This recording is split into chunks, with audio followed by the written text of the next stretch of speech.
Alors la pleine conscience, c'est une pratique, un entraînement au fond à centrer son attention dans l'instant, moment après moment, de manière délibérée, sans chercher à juger quoi que ce soit, sans chercher à réussir à contrôler ou sans attente également.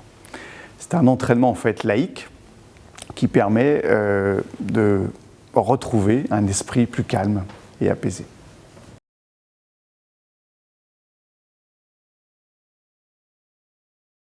Alors on observe que cette pratique rentre en force dans les organisations et interpelle de plus en plus les dirigeants. À l'Institut français du leadership positif, nous menons nos propres recherches scientifiques pour comprendre les bénéfices de cette pratique.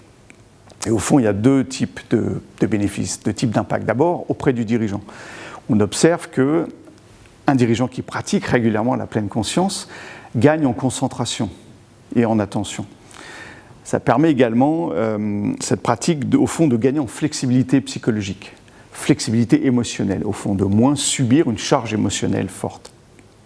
Pratique également qui aide tout dirigeant à gagner en prise de décision plus assumée, plus affûtée aussi, pour distinguer ou différencier davantage les informations pertinentes ou les informations moins pertinentes.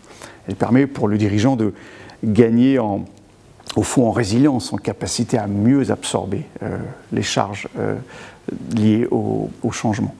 Donc au fond, pour le dirigeant, une véritable source de stabilité et d'apaisement, mais également des bénéfices pour son équipe. On peut citer la capacité à être davantage en lien, à générer une relation plus bienveillante et au fond un leadership beaucoup plus incarné, plus authentique et donc plus enthousiasmant, donc in fine plus de performance.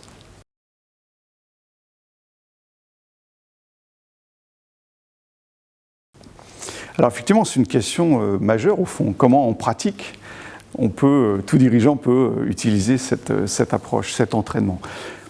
Je donnerai quelques exemples très simples, très concrets. Le premier exemple qui me vient à l'esprit, c'est au fond avant un comité exécutif ou un conseil d'administration un peu anxiogène, le dirigeant serait bien inspiré par exemple de pratiquer quelques minutes de respiration en conscience, juste se reconnecter à lui-même avant une échéance peut-être jugée comme délicate.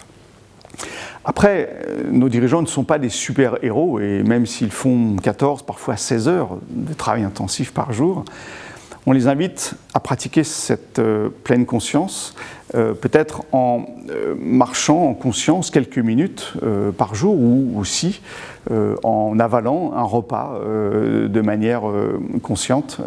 C'est aussi une pratique intéressante. Et puis, il y a un bénéfice collectif qui peut être intéressant, que l'on suggère, que j'ai proposé moi un certain nombre de dirigeants, c'est tout simplement de proposer une pratique courte, quelques minutes, collective, de pleine conscience, centrée par exemple sur les sons, les pensées ou les émotions, juste avant de démarrer une réunion.